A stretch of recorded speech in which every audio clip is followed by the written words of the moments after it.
Bismillahirrohmanirrohim. Assalamualaikum warahmatullahi wabarakatuh. Jumpa lagi dengan saya Kaswati Kamiru.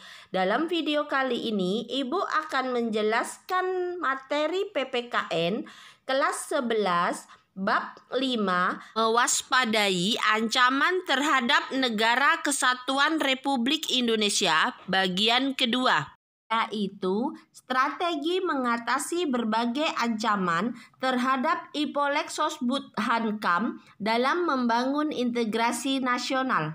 Strategi mengatasi berbagai ancaman terhadap Ipolek-Sosbud-Hankam dalam membangun integrasi nasional. Seperti yang sudah Ibu jelaskan di video sebelumnya, bahwa globalisasi telah berpengaruh kepada semua bidang kehidupan, di antaranya dalam bidang politik, ekonomi, sosial budaya, dan pertahanan keamanan.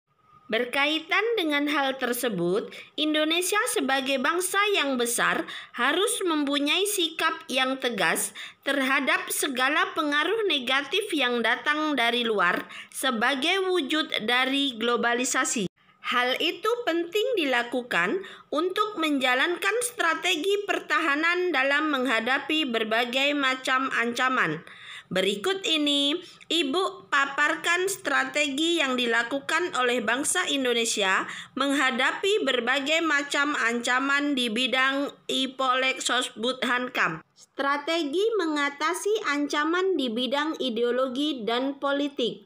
Ada 4 hal yang selalu dikedepankan oleh globalisasi dalam bidang ideologi dan politik, yaitu demokratisasi, kebebasan, keterbukaan, dan hak asasi manusia. Keempat hal tersebut oleh negara-negara adidaya, yaitu Amerika Serikat dan sekutunya, dijadikan standar atau acuan bagi negara-negara lainnya yang tergolong sebagai negara berkembang. Acuan tersebut dibuat berdasarkan kepentingan negara adidaya tersebut, tidak berdasarkan kondisi negara yang bersangkutan.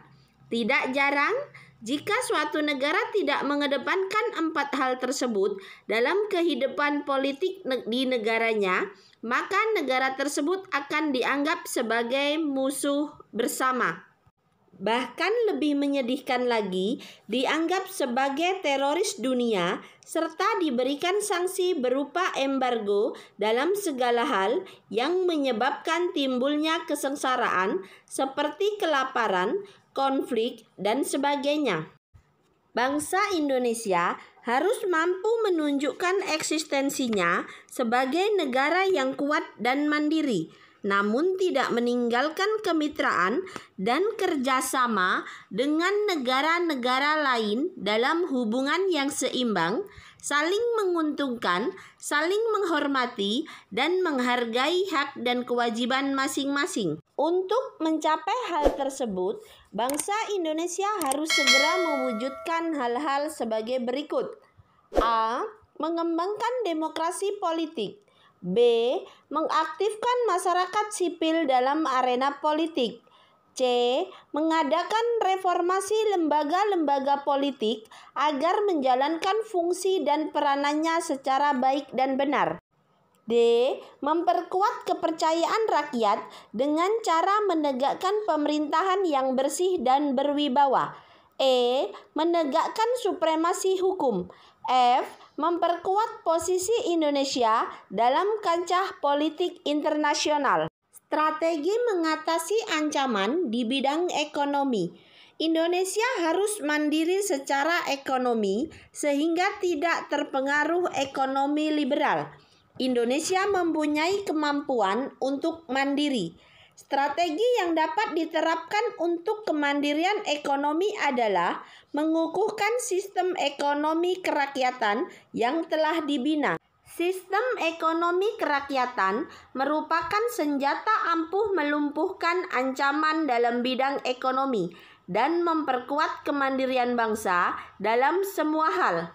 Untuk mewujudkan hal tersebut, kiranya perlu segera diwujudkan hal-hal di bawah ini. A. Sistem ekonomi dikembangkan untuk memperkuat produksi domestik bagi pasar dalam negeri sehingga dapat memperkuat perekonomian rakyat. B.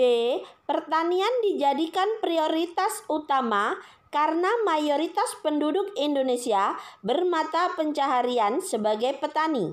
C. Perekonomian berorientasi pada kesejahteraan rakyat. D. Tidak bergantung pada badan-badan multilateral seperti IMF, Bank Dunia, dan WTO. E. Mempererat kerjasama dengan sesama negara berkembang untuk bersama-sama menghadapi kepentingan negara-negara maju. Strategi mengatasi ancaman di bidang sosial budaya. Kehidupan sosial budaya di negara-negara berkembang perlu memperhatikan gejala perubahan yang terjadi, terutama mengenai sebab-sebabnya. Banyak faktor yang mungkin menimbulkan perubahan sosial. Di antaranya, yang memegang peranan penting ialah faktor teknologi dan kebudayaan. Faktor-faktor itu berasal dari dalam maupun dari luar. Biasanya, yang berasal dari luar lebih banyak menimbulkan perubahan. Agar dapat memahami perubahan sosial yang terjadi, perlu dipelajari bagaimana proses perubahan itu terjadi dan bagaimana perubahan itu diterima masyarakat. Bentuk strategi ancaman bermuatan sosial budaya yaitu mengenalkan budaya Indonesia melalui berbagai media, baik elektronik maupun media cetak. Mendaftarkan warisan budaya Indonesia ke UNESCO, menggelar karnaval budaya, menanamkan nilai Pancasila sebagai filter budaya asing yang datang ke Indonesia. Strategi mengatasi ancaman di bidang pertahanan dan keamanan.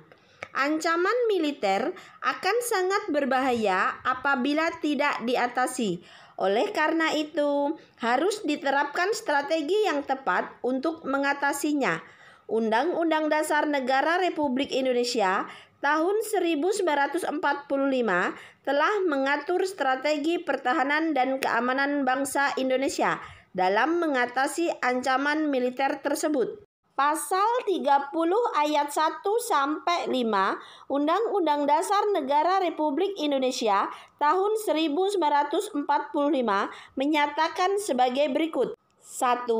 Tiap-tiap warga negara berhak dan wajib ikut serta dalam usaha pertahanan dan keamanan negara. 2. Usaha pertahanan dan keamanan negara dilaksanakan melalui sistem pertahanan dan keamanan rakyat semesta oleh Tentara Nasional Indonesia dan Kepolisian Negara Republik Indonesia sebagai kekuatan utama dan rakyat sebagai kekuatan pendukung. 3. Tentara Nasional Indonesia terdiri atas Angkatan Darat, Angkatan Laut, dan Angkatan Udara sebagai alat negara bertugas mempertahankan, melindungi, dan memelihara keutuhan dan kedaulatan negara. 4.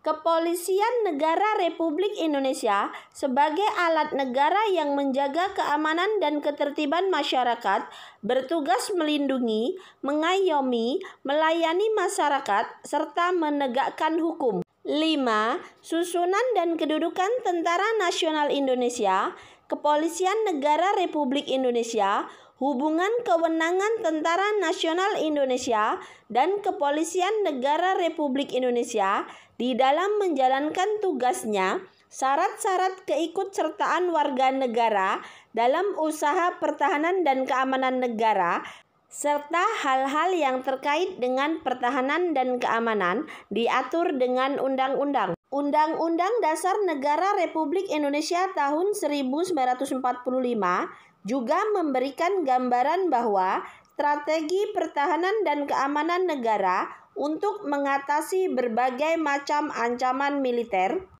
dilaksanakan dengan menggunakan sistem pertahanan dan keamanan rakyat semesta atau Sishan Kamrata.